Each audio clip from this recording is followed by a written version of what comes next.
दोस्तों स्टडी 91 के online platform में आप सभी का बहुत बहुत स्वागत है। दोस्तों आज आप सभी के समक्ष बीपीएससी ट्री 4.0 परीक्षा को ध्यान में रखते हुए आज की क्लासेस को लेकर हाजिर हूं। आज हमारा 47 नंबर का लेक्चर है, यानी 47वां लेक्चर दोस्तों चलने चल रहा है। और आज की क्लास अगर आप देखते हैं तो पूरे 1410 सवाल दोस्तों आपके तैयार हो जाएंगे। ठीक है, 1400 सवाल केवल हिंदी विषय में दोस्तों मायने रखते हैं। और बीपीएससी को ध्यान में रखते हुए ये चारों एग्जाम दोस्तों आपके कवर होने वाले, चाहे आपको पीआरटी का पेपर देना हो, मिडिल का पेपर देना हो, टीजीटी या पीजीटी, इसमें से कोई भी पेपर देना हो, ये आप सभी के लिए इंपॉर्टेंट वीडियोज है। और एक ही बार में दोस्तों हिंदी के सभी चैप्टर पर हम सभी चर्चा करने चल रहे हैं, चाहे रस, छंद, संधि, समास, अलंकार, उपसर्ग, प्रत्यय, पर्यायवाची या तत्सम, तद्भव, देशज, विदेशज, शब्द, रूप, वाक्य भेद, वाक्य शुद्धि, वर्तनीय शुद्धि, मुहावरा, वाक्य क्रमबद्धता, भाषा एवं बोलियां, साहित्य, इन सब के दोस्तों सवाल आज आपको मिलेंगे। ठीक है, तो कमाल की ये सीरीज चल रही है, साहित्य विशेषांक भी है दोस्तों, बहुत सारे सवाल हमने साहित्य के रखे हैं। चलिए देखते हैं। एक चीज और कहना चाहूंगा, एक स्पेशल बैच मैंने बना रखा है दोस्तों बीपीएससी के लिए। ये बैच अगर आप ज्वाइन करते हैं ना तो चारों एग्जाम दोस्तों यूं चुटकी में आपके सॉल्व हो जाएंगे। ठीक है, कोई टेंशन नहीं रहेगा। ठीक है, इस बैच में डिटेल में एक एक चैप्टर भी पढ़ाया गया है और साथ ही साथ दोस्तों सवाल जवाब भी कराया गया है। ठीक है, चलिए आगे बढ़ते हैं और सीधे सवालों को देखते हैं। पहला सवाल दोस्तों ये रहा हमारी स्क्रीन पर, बहुत सोच समझ के जवाब दीजिएगा। कि भूले बिसरे चित्र दोस्तों किसकी रचना है? भूले बिसरे चित्र, आपको केवल रचनाकार का नाम बताना दोस्तों। भूले बिसरे चित्र यह किसकी रचना है? लिख रहा माखनलाल चतुर्वेदी जी की, बिल्कुल भी नहीं दोस्तों। अयोध्या सिंह उपाध्याय नहीं, याद रखेंगे यह रचना है दोस्तों भगवती चरण वर्मा जी की। किसकी रचना है? भगवती चरण वर्मा जी की रचना दोस्तों। इनके बारे में आए ना तो 2-3 सवाल आप याद रखेगा। जैसे दोस्तों एक इनकी रचना का नाम है 3 वर्ष। ठीक है, 3 वर्ष। एक रचना का नाम है दोस्तों टेढ़े मेढ़े रास्ते। ठीक है, टेढ़े मेढ़े रास्ते। ठीक है, ये है। और ये भूले बिसरे चित्र के लिए दोस्तों इन्हें साहित्य अकादमी पुरस्कार मिला हुआ था। ठीक है, मैंने आपको कहा ना कि मैं केवल उन्हीं रचनाओं पे चर्चा कर रहा हूं जो आपके लिए परीक्षा पॉइंट ऑफ व्यू से जो है इंपॉर्टेंट है। ऐसा नहीं कि कहीं से कुछ भी ला के दे दिया। ठीक है, तो बहुत इंपॉर्टेंट ये रचना है और बार बार आपसे परीक्षा में पूछा भी जाता रहता है। ठीक है, तो याद रखेगा। इसी तरह से एक रचना और लिख लीजिएगा। एक रचना इनका और है दोस्तों अपने खिलौने। ठीक है, जब आप किसी के बारे में पढ़िए ना तो कम से कम 2-3 लाइन तो उसके बारे में आप जानिए, 2-3 चीजें और साथ में पढ़ते चलिए कि लगे हाथ और चीजें आपकी तैयार होती जाए। ठीक है, चलिए आगे बढ़ते हैं। जैसे और भी लोग हैं, धर्मवीर भारती हैं, अब अंधा युग में बताता, सूरज का 7वां घोड़ा बताता, ये सब इनकी रचनाएं हैं। धर्म युग इन्हीं की रचना है। ठीक है, ये सब। लेकिन अब अदर दिया सवाल तो क्या मतलब बोलने का। मुंशी प्रेमचंद, नमक का दरोगा, कलम का सिपाही। ठीक है, बहुत सारी रचनाएं इनकी है। और बाकी दोस्तों गोदान सबसे फेमस। ठीक है, गोदान गबन ये आप जानते होंगे। मंगलसूत्र इनकी अधूरी रचना। तो इस तरह से पढ़ने को बहुत कुछ है, बट मैं चाहता हूं कि आप केवल उन राइटर के बारे में जानिए कि जिसके बारे में पूछ रहा उससे संबंधित आप फैक्ट बता ले जाइए, तो काम जो है हो जाएगा। ठीक है, अगला सवाल देखिए। करा मन के हारे हार है, मन के जीते जीत। ठीक है, तो दोस्तों यह पंक्ति जो है किसकी पंक्ति है? करा कबीरदास जी की है, संत रैदास जी की है, सूरदास की है, तुलसीदास की है, या इनमें से कोई नहीं? किसकी पंक्ति दोस्तों? तो याद रखेगा मन के हारे हार है, मन के जीते जीत, ये कबीरदास की लाइन है। कबीरदास की दोस्तों 3 प्रमुख रचनाएं हैं। एक रचना दोस्तों साखी, एक रचना दोस्तों सबद और एक रचना दोस्तों रमैनी। साखी, सबद, रमैनी। ठीक है, और इनके दोहा को दोस्तों संग्रहित किया गया। इनके जितने भी दोहा हैं उसको दोस्तों संग्रहित किया गया है, उसको बीजक नामक ग्रंथ में संग्रहित किया गया। ठीक है, बीजक। ठीक है, इनके अनुयायियों ने दोस्तों एक रचना किया था बीजक। ठीक है, ये आप याद रखेंगे। और कबीरदास जी ने खुद जिसका किया है वो है दोस्तों साखी, सबद, रमैनी, ये आप ध्यान में रखेंगे। ठीक है, इतनी बातें तो दोस्तों छोटी छोटी बातें हैं, ये आपको कबीरदास के संदर्भ में पता होना चाहिए। आगे देखिए। करा हंस नामक पत्रिका जो दोस्तों इसका संपादन किसने किया था? ध्यान से सोच समझ के बताइए। हंस नामक पत्रिका का संपादन दोस्तों किसने किया था? देखिए माखनलाल चतुर्वेदी तो बिल्कुल भी नहीं है। लास्ट टाइम अगर आपको याद हो तो मैंने बताया था इन्होंने कर्मवीर नामक एक पत्रिका का संपादन किया था। ठीक है, इसी तरह से बालकृष्ण शर्मा नवीन ने दोस्तों प्रभा नामक दोस्तों एक पत्रिका निकाला था, ये भी बताया था मैंने। ठीक है, और मदन मोहन मालवीय की जो पत्रिका थी वो अभ्युदय नाम से आती थी। किस नाम से? अभ्युदय नाम से आती थी। ठीक है, यहां जो हंस पत्रिका दोस्तों ये मुंशी प्रेमचंद जी का है। ठीक है, यह किसका दोस्तों? हंस पत्रिका जो है ये मुंशी प्रेमचंद जी का है। और काशी प्रसाद जायसवाल इनका पूरा नाम है, जायसवाल। ठीक है, जायसवाल ये इनका पूरा नाम है। इनकी पत्रिका आती थी दोस्तों पाटलिपुत्र के नाम से। किस नाम से? पाटलिपुत्र। पाटलिपुत्र के नाम से आती थी, तो ये तथ्य भी आप याद रखेंगे। ठीक है, तो मैं केवल ये नहीं समझाना चाहता आपको कि आप ये जानिए कि कौन सी पत्रिका या पत्र किससे संबंधित है। आप ऑप्शन में जो कुछ दिया गया है आप इन्हें भी पढ़ते चलिए। आपको पिछली क्लास में अगर आप अटेंड किए होंगे तो आपको धीरे धीरे सारी पत्र पत्रिकाओं के बारे में भी अब पता चल रहा होगा। ठीक है, चलिए और आगे देखते हैं। अगला सवाल दे रहा है कि सच्चिदानंद हीरानंद वात्सायन अज्ञेय, बड़ा लंबा चौड़ा इनका नाम है। ठीक है, क्या लिख रहा है दोस्तों, कर सच्चिदानंद हीरानंद वात्सायन अज्ञेय की किस रचना पर उन्हें साहित्य अकादमी पुरस्कार जो है मिला हुआ था। ठीक है, ये सारी रचनाएं उनकी है। हरी हरी घास पर छड़ भर, बावरा अहेरी, आंगन के द्वार पर, कितनी नाव में कितने बार और कोठरी की बात, ये सभी रचनाएं दोस्तों इन्हीं की है। लेकिन किस रचना पर दोस्तों इन्हें यह पुरस्कार मिला था, तो याद रखेगा यह आंगन के द्वार पर इन्हें पुरस्कार दिया गया था। जो साहित्य अकादमी पुरस्कार है वो दिया गया था दोस्तों 1964 ईस्वी में दोस्तों इन्हें साहित्य अकादमी पुरस्कार दिया गया है 1964 में, याद रखेंगे। और इनकी रचना का नाम क्या है, आंगन के द्वार पर। ठीक है, और ये जो नीचे लिखा है ना, कितनी नाव में कितने बार, याद रखेगा इस रचना पर इन्हें ज्ञानपीठ पुरस्कार मिला हुआ है। ठीक है, इन्हें क्या मिला हुआ दोस्तों, ये दोनों पुरस्कार दोस्तों हिंदी के बहुत बड़े पुरस्कार हैं, ज्ञानपीठ पुरस्कार। और ये बाद में मिला दोस्तों, ये इन्हें 1978 में मिला था। कब मिला था, 1978 में इन्होंने ज्ञानपीठ पुरस्कार जीता और 1964 में इन्होंने साहित्य अकादमी पुरस्कार जीता, लेकिन अलग अलग रचनाओं के लिए। ठीक है, अलग अलग रचनाओं के लिए, इसलिए पॉइंट भी आप यहां पे याद रखेंगे। ऑप्शन नंबर सी आपका जो है बिल्कुल सही जवाब है। ठीक है, इस स्पीड से दोस्तों आपको तैयारी करनी पड़ेगी, इस स्तर से तैयारी करनी पड़ेगी, तब समझिए कि अब हिंदी में आपकी पकड़ अच्छी बनी है। ठीक है, कॉपी कलम लेके बैठेंगे तभी जो है जान पाएंगे कि कितने सवाल का जवाब आप सही दे पा रहे हैं और कहां पर आपसे गलती हो रही है, चूक हो रही है। चलिए, एक यहां पर मैं आप सवाल और दे रहा हूं, बहुत खतरनाक सवाल है। करा रस सिद्धांत, करा रस सिद्धांत दोस्तों एक किसकी रचना है। ठीक है, किसकी रचना है, नगेंद्र जी की रचना है, भरत मुनि की रचना है, रामचंद्र शुक्ल जी की रचना है, श्रीकंठ की रचना है, या भिखारी दास की रचना है। ये जितने राइटर का मैंने नाम लिखा है सब इंपॉर्टेंट। देखिए, कई बच्चों को याद आ रहा होगा रस सिद्धांत। ठीक है, आपने पढ़ा होगा दोस्तों कि भरत मुनि ने रस सिद्धांत में कितने भेद बताए, रसों के कुल 8 भेद बताए हैं। लेकिन दोस्तों रस सिद्धांत की रचना नहीं है, भरत मुनि की जो रचना है उस रचना का नाम है नाट्य शास्त्र। क्या है दोस्तों, नाट्य शास्त्र। और उस नाट्य शास्त्र के अंतर्गत दोस्तों भरत मुनि ने सिद्धांत दिया। इनकी किसी किताब का नाम जो है ये रस सिद्धांत नहीं है। रस सिद्धांत बस केवल भरत मुनि के द्वारा दिया गया एक सिद्धांत है, जबकि मैं आपसे रचना के बारे में पूछ रहा हूं। तो ये दोस्तों नाट्य शास्त्र जो मैं आपको दे रहा हूं, यह रचना दोस्तों नगेंद्र की है। ठीक है, और इसके लिए भी दोस्तों इन्हें साहित्य अकादमी पुरस्कार मिला हुआ था। ठीक है, साहित्य अकादमी पुरस्कार विजेता दोस्तों ये भी रहे, नगेंद्र जी भी रहे हैं, और रस सिद्धांत के ऊपर ही दोस्तों इन्हें मिला हुआ है। ठीक है, रामचंद्र शुक्ल जी दोस्तों आपका बिल्कुल जवाब नहीं होगा। इनकी जो रचना है, इनकी रचना का नाम है रस मीमांसा। अगर आपको याद आ रहा हो तो याद करिए, मैंने बताया था यहां पे रस मीमांसा।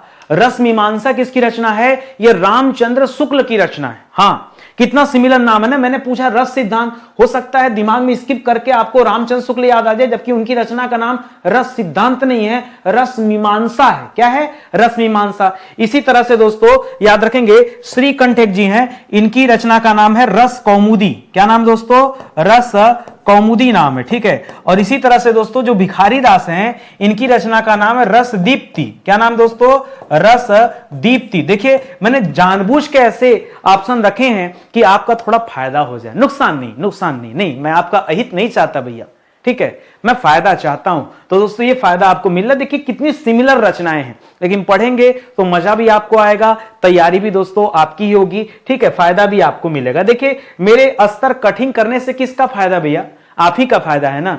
मैं रोज रोज आपसे आसान सवाल पूछूं तो बताइए कि जो है सूर सरावली किसने लिखा है, आप नाचते कूदते बता दीजिए सूरदास ने लिखा है, कोई मजा आएगा। अरे पढ़ने का मतलब यार सवाल दमदार होना चाहिए। आपके समय का सदुपयोग हो रहा है कि नहीं हो रहा है, ये बहुत इंपॉर्टेंट है आपके लिए जानना। ठीक है, चलिए, करा बिहार की एकमात्र अपनी लिपि दोस्तों कौन सी है। ठीक है, बिहार की एकमात्र भाषा जिसकी दोस्तों अपनी लिपि है। लिपि माने लिखने की स्टाइल। अगर दोस्तों मैं हिंदी की बात कर दूं, जो हम लोग हिंदी लिख रहे हैं दोस्तों, ये हिंदी की लिपि क्या है दोस्तों, ये हिंदी दोस्तों हम किस लिपि में लिखते हैं, तो आपको पता होगा हम देवनागरी लिपि में लिखते हैं। कौन सी लिपि हमारी है, देवनागरी लिपि। ठीक है, लेकिन दोस्तों बताइए बिहार की कौन सी भाषा है जिसकी अपनी लिपि है? तो अंगिका। अंगिका भाषा जरूर है लेकिन इसकी लिपि नहीं है दोस्तों। मगही भी नहीं है, मुंडा भी नहीं है, लोग भोजपुरी जवाब देंगे लेकिन ये भी नहीं है। मैथिली याद रखेगा, ठीक है। मैथिली, मैथिली की अपनी लिपि है जिसे हम कहते हैं तिरहुत लिपि। क्या कहते हैं दोस्तों?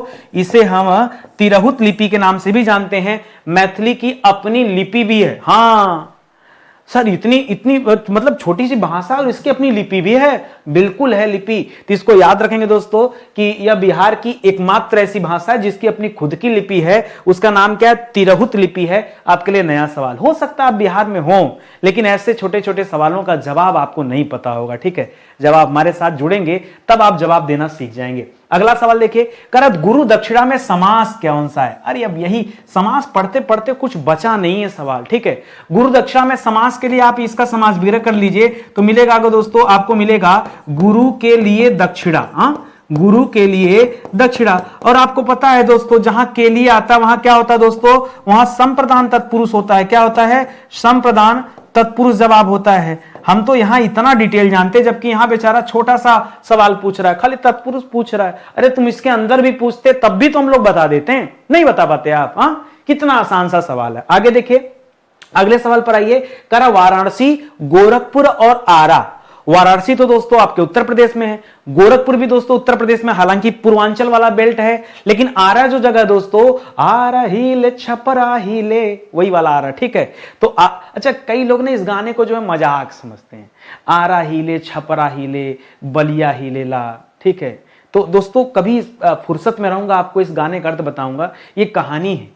ये कहानी दोस्तों, एक बार एक देवता दोस्तों धरती पे आते हैं ब्राह्मण का रूप लेकर के एक राजा की परीक्षा लेने के लिए, ठीक है। तो दोस्तों वो राजा बहुत दानी रहते हैं, बिहार के रहते बहुत दानी रहते हैं। तो उनसे दोस्तों अपने साथ एक शेर लेके आते हैं। वो ब्राह्मण अपने साथ शेर लेके आते हैं, तो उनसे खाने का जिक्र करते हैं। तो राजा कहते हैं ठीक है भैया, आपको खाना खिलाया जाएगा, ठीक है। तो उन्होंने एक शर्त रख दिया कि हमारे शेर को भी खिलाया जाए। कहें ठीक है, इसके लिए भी मांस की व्यवस्था, शाकाहारी तो नहीं मांसाहारी होता है, उसके लिए व्यवस्था किया जाएगा। तो राजा के पास एक ही पुत्र था। तो ब्राह्मण ने कहा कि आपको अपना जो ज्येष्ठ पुत्र है उसका जो है हाथ काट के दे दीजिए, वही उसका भोजन रहेगा, ठीक है। अब सोचिए, दान तो दान, अब राजा मुकरे कैसे? कहा कि एक शर्त और रहेगा कि ये काम आप खुद से कीजिएगा, ऐसा नहीं कि किसी से कहवा के, आप खुद से अपने बच्चे का हाथ काटकर जो है शेर को दे दीजिए तो काम हो जाए। वो तो परीक्षा चल रही थी कि कितने बड़े दानी हैं, ठीक है। तो उसी पे कहानी आता है आरा हीले, मतलब आरा से दोस्तों काटने के लिए बना है, आरा हीले छपरा। अब ऐसी स्थिति देख करके अगल बगल दोस्तों भूकंप जैसा आ जाता है, ठीक है, थर्रा जाती धरती। तो आरा हिले छपरा हिले बलिया हिले ला, ये कान की बाली कोई चलाता है ना, तो कान की बाली बलिया हिले ला, ठीक है। तो जब पढ़ेंगे गाने का तो लोग इसका एक अन्यथा अर्थ लेते हैं और बाद में गाना बना भी तो कुछ अन्यथा अर्थ में, लेकिन शुरुआत में उसकी बोल भाषा यही थी। खैर आइए मैं मुद्दे की बात करता हूं। करा वाराणसी, गोरखपुर, आरा के मध्य कौन सी भाषा बोली जाती? कौन सी भाषा? क्या अवधी बोली जाती? नहीं, अवधी तो दोस्तों अवध साइड चलती है। यहां बोली जाती भोजपुरी, कौरवी भी नहीं, मैथिली भी नहीं, ठीक है। क्या बोला जाता है? भोजपुरी।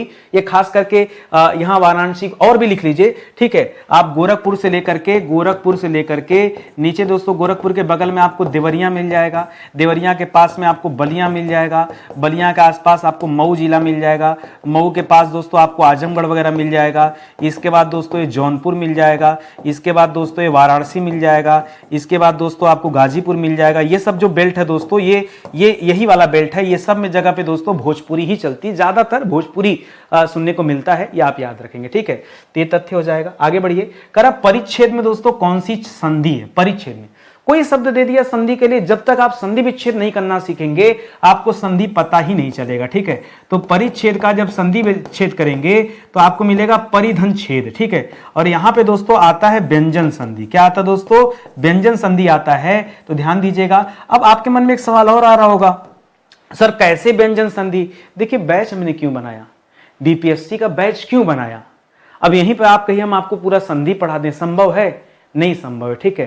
तो आप आइए बैच ज्वाइन कीजिए। एक एक चैप्टर मैंने विस्तार से पढ़ाया है, एक एक चैप्टर में ढेर सारे सवाल आपको कराए गए हैं। एक बार आप बैच ज्वाइन करेंगे तो कुछ भी ऐसा नहीं लगेगा जो आपको कठिन महसूस होगा, सब आपको आसान लगने लगेगा। लेकिन आइए तो सही बैच में। आगे देखिए, करा काव्य की शोभा बढ़ाने वाले धर्मों को अलंकार कहते हैं। हमने तो पढ़ा था काव्य की शोभा बढ़ाने वाले शब्दों को अलंकार कहते हैं ना, नहीं, धर्म को अलंकार कहते हैं, ठीक है। लेकिन इसमें दो चीजें आती है, जो शब्दों के माध्यम से शोभा बढ़ाते हैं उसे शब्दालंकार कहते हैं, जो अर्थों के माध्यम से शोभा बढ़ाते हैं काव्य की उसे अर्थालंकार कहते हैं। कह रहा है उस धर्म को अलंकार कहते हैं। इस युक्त में दोस्तों धर्म शब्द का अर्थ क्या है? क्या धर्म का मतलब धर्म है? नहीं। अर्थ है? नहीं। कर्तव्य है? नहीं। शब्द है? नहीं। गुण होता है। धर्म का मतलब गुण, ठीक है। तो याद रखेगा दोस्तों ये तथ्य। बाकी दोस्तों जब शब्द के माध्यम से शोभा बढ़े, जब शब्द के माध्यम से शोभा क्या हो जाए दोस्तों, बढ़े, शोभा बढ़ रहा है अगर, तो वहां क्या हो जाता है? शब्दालंकार हो जाता है। क्या हो जाता है? शब्दालंकार। लेकिन दोस्तों अगर यहीं पर अर्थ के आधार पर दोस्तों शोभा बढ़ रहा है, तब दोस्तों क्या हो जाएगा? अगर अर्थ के आधार पर बढ़ रहा है तो तब दोस्तों उसे हम अर्थालंकार कहते हैं। क्या कहते हैं? अर्थालंकार। तो दोस्तों दो होता है अलंकार के भेद, ठीक है, इसको आप याद रखेंगे। इसके अलावा दोस्तों एक उभयालंकार भी होता है जिसमें ये दोनों गुण पाए जाते हैं ना, ठीक है, उसे भी याद रखेंगे। चलिए आगे आइए। करा सरकार के सामने सबके मुंह सिले पड़े हैं। सरकार के सामने सबके मुंह सिले पड़े हैं। इसमें दोस्तों कौन सी शब्द शक्ति है? देखिए शब्द शक्ति जब आप पढ़ते हैं तो इसमें दोस्तों शब्द शक्ति के कुल 3 भेद होते हैं, ठीक है। सबसे पहले होता अभिधा रूप, ठीक है। दूसरा होता दोस्तों लक्षणा रूप और तीसरा होता दोस्तों व्यंजना रूप, ठीक है, व्यंजना रूप। ये 3 रूप होते हैं। अभिधा जब सिंपल सी बात हो और किसी के गुण वगैरह के बारे में बताया जाए, ठीक है, जैसे मैं कहूं राम चतुर हैं, ठीक है, तो दोस्तों वहां गुण के बारे में जब भी आप बताएंगे तो अभिधा हो जाएगा। लक्षणा दोस्तों कब होगा? जब हम किसी पर किसी तरह का गुण अवगुण दोनों चीजें आती है, ठीक है। इसमें अवगुण खासकर आ जाता है। मैं कहूं कि रमेश गधा है, तब दोस्त बेइज्जती वाली बात हो गई, ठीक है। तो याद रखिएगा यहां अवगुण वगैरह दिखाया जाता है। लेकिन व्यंजना में व्यंग कसा जाता है। सरकार के सामने सबका मुंह सिला पड़ा है, यहां पे व्यंजना जो है शब्द शक्ति होता है। याद ध्यान, थोड़ा सा अपने आप में डिफिकल्ट सवाल होता है, ठीक है, लेकिन होगा ही दोस्तों। व्यंजना रूप आएगा। आप क्या जवाब किए हैं? आपने लक्षणा किया है, मुझे पता है, बहुत अच्छे से जानते हैं, ठीक है। लेकिन ये व्यंग कसने जैसा भाव समझने का प्रयास कीजिए, तभी आप उत्तर दे पाएंगे। करा किस विकल्प के सभी शब्द पर्यायवाची नहीं है दोस्तों? आइए देखना पड़ेगा। करा बिटप, द्रुम, रुख और गांच। दोस्तों ये वृक्ष का पर्यायवाची है और ये बिल्कुल सही है। खून, लहू, शोणित और लोहित, ये दोस्तों क्या है? रक्त का पर्यायवाची है, यह भी दोस्तों सही है। ललना, भार्या, कामिनी, रमणी। दोस्तों भार्या जो शब्द है, भार्या किसे कहा जाता है? भार्या पत्नी को कहा जाता है। किसे कहा जाता है? भार्या पत्नी को कहा जाता है, ठीक है। भार्या या दारा ये सब दोस्तों पत्नी के लिए यूज शब्द है। ललना, कामिनी, रमणी ये दोस्तों स्त्री का पर्यायवाची है। लेकिन जो मिस्टेक है दोस्तों कहां पे है? इस भार्या में मिस्टेक है, इस वजह से सी दोस्तों क्या हो जाएगा? गलत हो जाएगा। और देख लीजिए क्या लिखा है। हरि, केसरी, वाहन, केसी, वनराज ये दोस्तों सिंह का पर्यायवाची, शेर का, ठीक है। शार्दुल ये सब। कुसुम, पुष्प, सुमन, प्रसून दोस्तों ये किसका है? ये पुष्प का पर्यायवाची, ठीक है, फूल का, ठीक है। तो बाकी सब तो ठीक है लिखा हुआ है, केवल आपको गलत ढूंढना था। और आप देखिए ऑप्शन नंबर सी में गलती है। कैसी गलती है जरा उसे भी पहचानिए। देखिए स्तर थोड़ा ऊपर है। अगर आपको कम स्तर का सवाल चाहिए तो शुरू वाला 10-20 लेक्चर देखिए, वहीं आपको कम स्तर का सवाल मिलेगा। करा वे वाक्य सरल वाक्य कहलाते। सरल वाक्य कहते किसे? करा जिसमें एक से अधिक प्रधान उपवाक्य हो? नहीं जी, एक से ज्यादा प्रधान उपवाक्य हो जाएंगे तो कहां सरल वाक्य होगा, ठीक है। तब तो दोस्तों आपका संयुक्त हो सकता है, मिश्रित हो सकता है, ठीक है। एक साधारण और दूसरा आश्रित उपवाक्य हो, ऐसी कोई बात नहीं। एक उद्देश्य और एक विधेय, जहां पर उद्देश्य की संख्या कितनी? केवल और केवल एक। और विधेय कितना दोस्तों? केवल और केवल एक। अगर एक उद्देश्य यानी एक सब्जेक्ट और एक प्रेडिकेट है, तभी दोस्तों आपका क्या होगा? वहां पर ये साधारण वाक्य होगा या सरल वाक्य होगा। अगर इसकी संख्या बढ़ी तो फिर वो जान लीजिए संयुक्त या मिश्रित में आएगा, या आप ध्यान रखेंगे। तो इस हिसाब से दोस्तों ऑप्शन नंबर सी जो है इस सवाल का सही जवाब है, ठीक है। पुनः मैं आपको समझा रहा हूं दोस्तों, अगर आपको डाउट लग रहा है थोड़ा भी कि हिंदी में हम कमजोर हैं, बस आप आ जाओ। केवल बीपीएससी नहीं भाई, आगे भविष्य में कोई भी आप परीक्षा देंगे, कोई भी परीक्षा दोस्तों आप देंगे, हर एक परीक्षाओं के लिए दोस्तों ये सीरीज जो है आपके लिए इंपॉर्टेंट रहेगी। दोबारा आपको हिंदी नहीं पढ़ना पड़ेगा। करा धूतों अथवा जीवों द्वारा होने वाला दुख, ठीक है। धूतों यानी जीव के द्वारा दोस्तों जो होने वाला दुख, ये आपके लिए नया सवाल।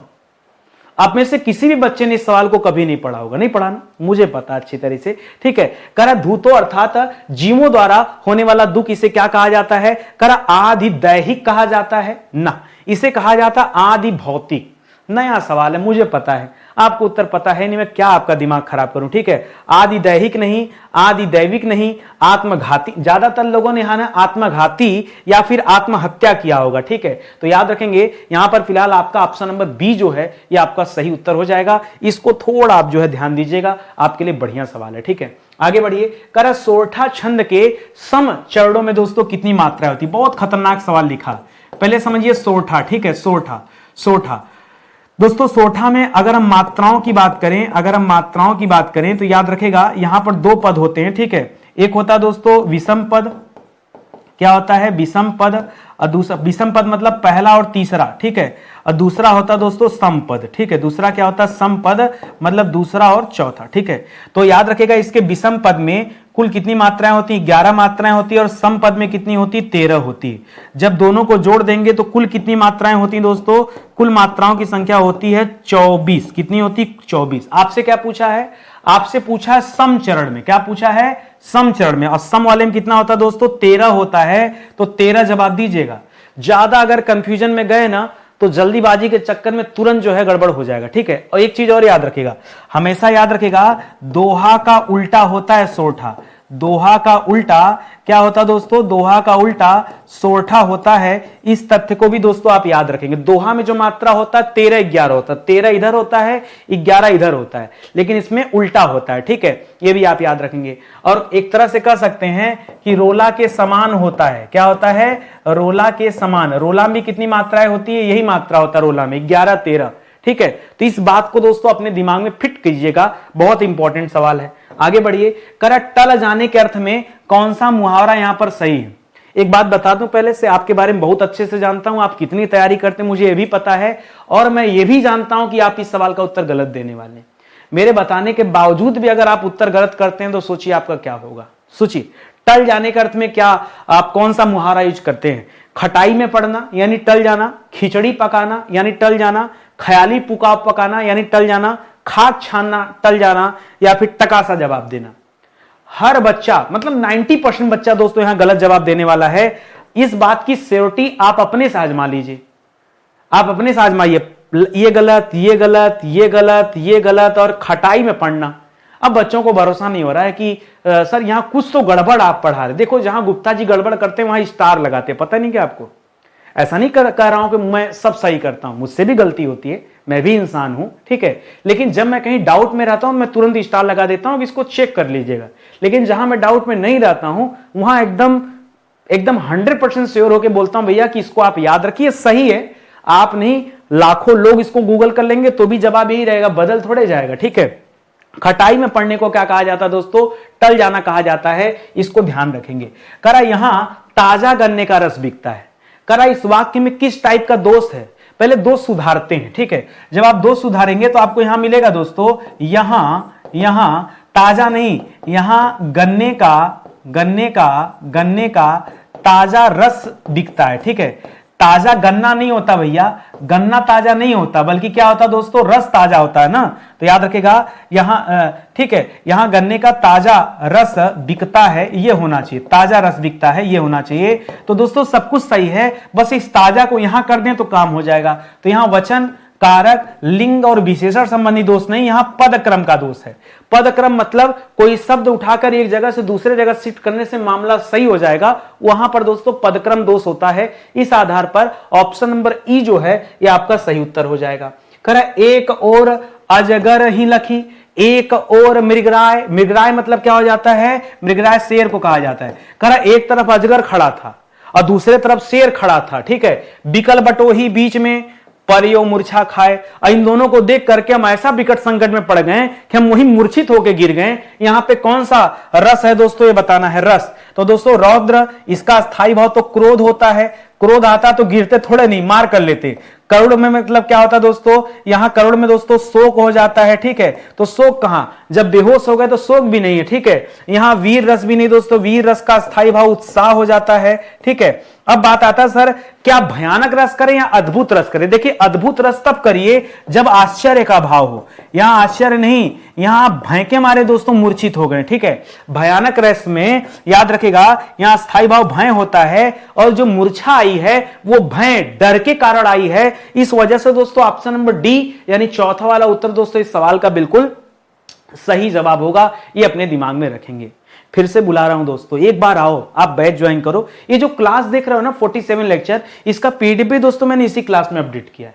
एक एक क्लास का दोस्तों पूरा ये जो पीडीएफ, आप स्क्रीनशॉट के चक्कर में मत रहा करो, ठीक है। मैं आपको पीडीएफ दे रहा हूं ना, सारा फोकस पढ़ने पे रखो, ठीक है। तो ये बैच दोस्तों आपका इंतजार कर रहा है, आपकी सफलता का इंतजार कर रहा है। बस आप आइए, साथ में पढ़िए। और एक बार हिंदी पढ़ने के बाद दोबारा भविष्य में कभी आपको हिंदी नहीं पढ़नी है। अरे यार बार बार हिंदी पढ़ना हो ना तो फिर नितिन सर का मतलब क्या है, इनके पढ़ाने का मतलब क्या, इतना भरोसा तो आपको हो ही गया होगा। तो आप आइए, आपका स्वागत है। और रही बात जीएस की, तो जीएस के लिए दोस्तों एक परफेक्ट बैच आपको बताऊं, मॉडर्न हिस्ट्री का बैच हमारे पास है। कई बार बच्चा सोचता है कि सर मॉडर्न पढ़ के क्या करेंगे और विषय।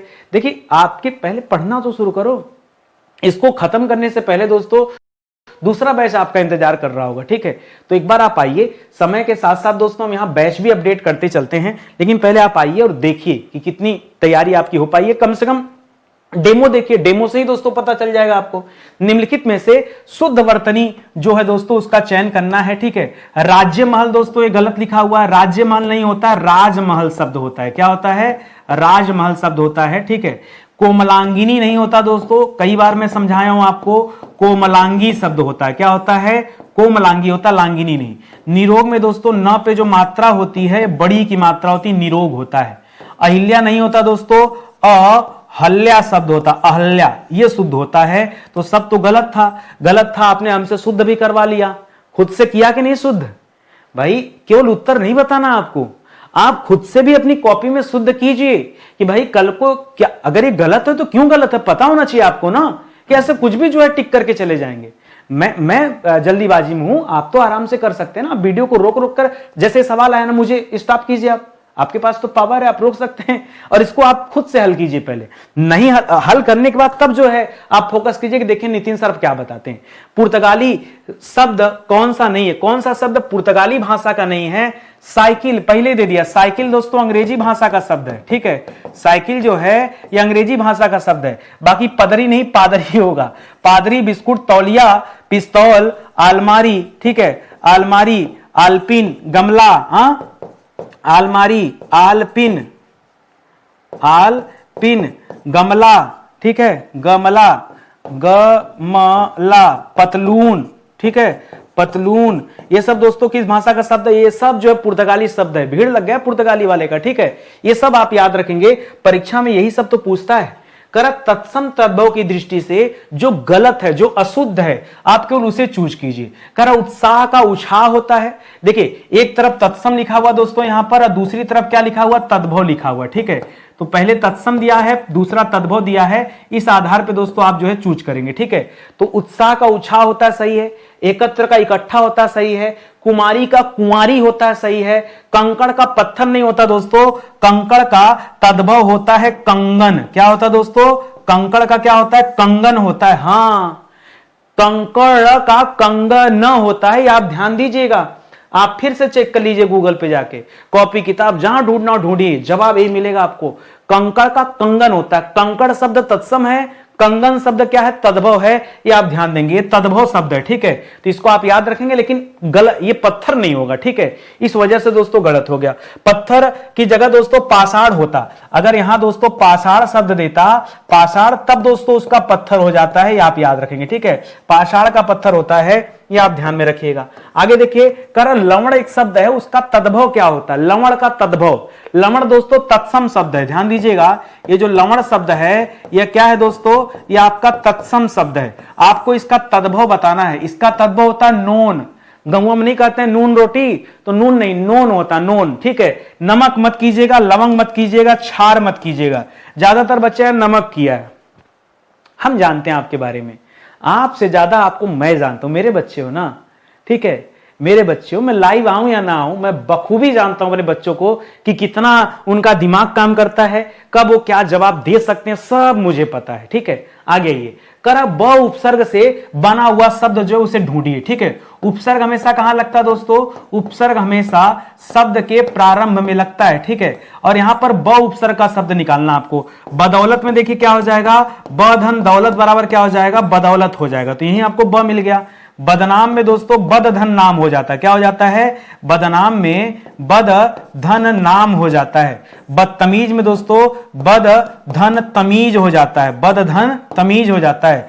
बेमिसाल में बेधन मिसाल हो जाता है। ठीक है, समझ रहे हैं ना? सबको पहले देखिए क्या है। बाइज्जत में बाधन इज्जत हो जाता है। ठीक है, तो ध्यान देने वाली बात यह है कि बाइज्जत में बा उपसर्ग है, बेमिसाल में बे उपसर्ग है, बदतमीज में बद है, बदनाम में बद है, लेकिन यहां पर दोस्तों बदौलत में केवल ब है और आपसे केवल ब ही तो पूछा था। तो इस आधार पे ऑप्शन नंबर 1 जो है सही जवाब हो जाएगा ना। मैंने सब आपको करके दिखा दिया। ऐसा नहीं है कि कहीं मन में कंफ्यूजन हो कि नहीं क्या हो गया। ठीक है, कारण निम्नलिखित शब्दों में से प्रयुक्त प्रत्यय को ठीक ठीक जहां पे दर्शाया गया वो बताइए। प्रत्यय याद रखेगा, यह हमेशा अंत में लगता है। शब्द के अंत में दोस्तों प्रत्यय लगा है। जैसे यहां पे लिख रहा है धमाका, धमाका में दोस्तों क्या प्रत्यय होगा? लड़ाकू में दोस्तों क्या प्रत्यय होगा?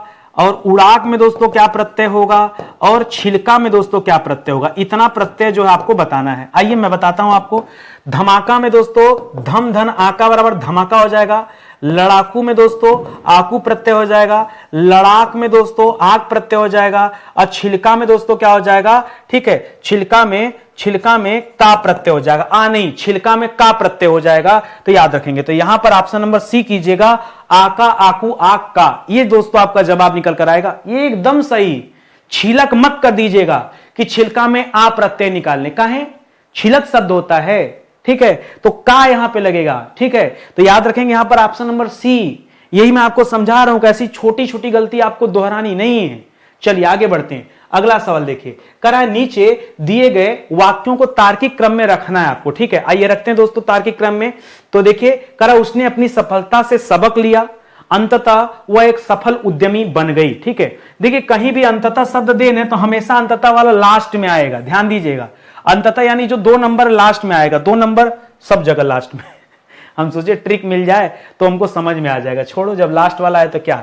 ठीक है, अंतिम मतलब ये 5वें नंबर पे आएगा, ये आप ध्यान दीजिएगा। ठीक है, उसने अपना पहला व्यवसाय शुरू किया, शुरुआत में उसे भारी। अब देखिए पहला व्यवसाय शुरू कर रहा है, पहला व्यवसाय, तो याद रखेगा ये नंबर 1 पर ही आएगा, पहला व्यवसाय। ठीक है, व्यवसाय स्टार्ट किया, फिर उसे दोस्तों शुरू में क्या हुआ होगा, हानि उठानी पड़ी होगी। जब व्यवसाय शुरू होगा तो जरूरी नहीं है कि जो है सब कुछ फिट रहे, तो पहले 3 नंबर आएगा, फिर 4 नंबर आएगा। ठीक है, तो याद रखेगा यहां पे मैंने कर दिया 1, यहां पे कर दिया 2। ठीक है, फिर दोस्तों उसने क्या किया होगा, अपनी योजना में जब नुकसान हुआ होगा तो योजना में बदलाव करके फिर उसने प्रयास शुरू किया होगा। ठीक है, तो आप इसे भी कर सकते हैं 3 नंबर पे। ठीक है, इसके बाद दोस्तों क्या होगा, उसने अपनी सफलता से सबक लिया, फिर हो गया होगा वो सफल बेचारा। ठीक है, अब उसने सबक लिया, अंततः एक सफल उद्यमी बन गई। इस तरह से 3 4 5 1 2 जो है आपका जवाब हो जाएगा। 3 4 5 1 2 3 4 1 5 2 5 1 2। क्या हो गया, कुछ गड़बड़ लिख दिया क्या मैंने? 3 4 5। ठीक, ऑप्शन ही नहीं मिल रहा है। फिर से एक बार सेट कर लेते हैं। करा उसने अपना व्यवसाय शुरू किया, पहले 3 नंबर आ जाएगा। फिर शुरुआत में भारी नुकसान उड़ाया होगा। ठीक है, नुकसान उठा लिया, फिर क्या किया होगा, चलिए 3 4 तो है, 3 4 के अच्छा 3 4 तो देखिए यहां 5 4 तो होगा नहीं, 3 1 होगा नहीं, 4 3 होगा नहीं, 1 3 होगा नहीं, मतलब यही जवाब होगा। कभी कभी हो सकता है इस तरह आप फंस जाइए, तो नियरेस्ट आंसर ढूंढिए। ये कह रहा 3 4 के बाद 1 नंबर लगा के देखिए, देखते हैं लगा के, तो शुरुआत में भारी नुकसान उठाना पड़ा। उसने अपनी अच्छा सफलता से सबक नहीं, असफलता से सबक लिया, तब जो है चेंज किया। ये सही है। ठीक है, तो इसको हटा लीजिए दोस्तों। 3 4, ठीक है, 3 4, ठीक है, 3 4 और उसके बाद दोस्तों क्या, ये नहीं। ठीक है, 3 4 और ये हो जाएगा 1। ठीक है, 1, उसके बाद दोस्तों 5, यानी आपका ये 5वां हो जाएगा। उसके बाद दोस्तों ये दूसरा वाला आ जाएगा। ठीक है, अंततः 2 में आ जाएगा। ठीक है, ये वाला। ठीक है, इसको 4 नंबर कीजिए, ऐसे होगा, ठीक है। तो 1 2 3 4 5 ऐसे होगा, लाइन से सेट करेंगे तो 3 4 1 5 2, आपका ऑप्शन नंबर ई जो है ये सही आता है। एग्जाम में ऐसे होगा दिक्कत आपके साथ, कोई रटने वाली बात नहीं है, ठीक है। इसको आप आराम से जो है सीखिए, समझिए और आगे बढ़िए। चलिए, कुछ बच्चे दोस्तों मुझे कमेंट कर रहे थे कि सर जो गद्यांश लीजिए वो एनसीईआरटी से लीजिए। बहुत बढ़िया, मैं तो चाहता हूं भैया कि आप मुझे बताओ, भाई मैं आपके लिए पढ़ा रहा हूं, आप मुझे बताएंगे नहीं कि सर हम ऐसा चाहते हैं वैसा चाहते हैं, मैं कैसे चेंज करूंगा, ठीक है। कुछ दिन पहले लोगों ने कहा सर कुंभ पे दीजिए, ने कुंभ पे दिया।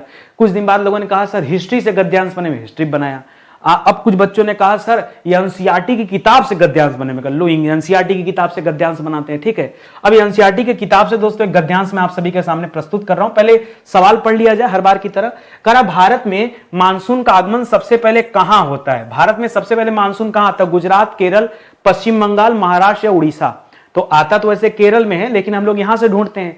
करा भारत की जलवायु मुख्यतः कैसी है दोस्तों? मानसूनी जलवायु है, जो दक्षिण पश्चिमी मानसून से दोस्तों प्रभावित होती है। मानसून का आगमन जून के पहले सप्ताह में कहां से होता है दोस्तों? केरल से होता है, और जून का पहला सप्ताह होता है, ये आप ध्यान दीजिएगा, ठीक है। याद रखेंगे, जून के फर्स्ट वीक में दोस्तों ये मानसून का आगमन होता है, ठीक है। और दक्षिणी पश्चिमी मानसून आता है, ठीक है, दक्षिणी पश्चिमी, ठीक है, दक्षिणी पश्चिमी मानसून का आगमन होता है, ये आप ध्यान में रखेंगे। तो फिलहाल हमारा बी वाला जो है दोस्तों ये राइट आंसर हो जाएगा। आगे देखिए, करा भारत की जलवायु को मुख्यतः किस प्रकार की जलवायु दोस्तों कहा जा सकता है? करा शीतोष्ण, उष्णकटिबंधीय, मानसूनी या शुष्क, ठीक है। तो अभी ऊपर पढ़े दोस्तों, भारत की जलवायु मुख्यतः कैसी जलवायु है? यह मानसूनी जलवायु है। तो दोस्तों बाकी के ऑप्शन तो दोस्तों गलत हो जाएंगे, ठीक है। मानसूनी जलवायु मानसूनी है, और यह अलग बात है कि भारत जो है उष्णकटिबंधीय देश है, ठीक है। तो याद रखिएगा, हम मानसून में जलवायु होगा, मानसूनी जलवायु होगा।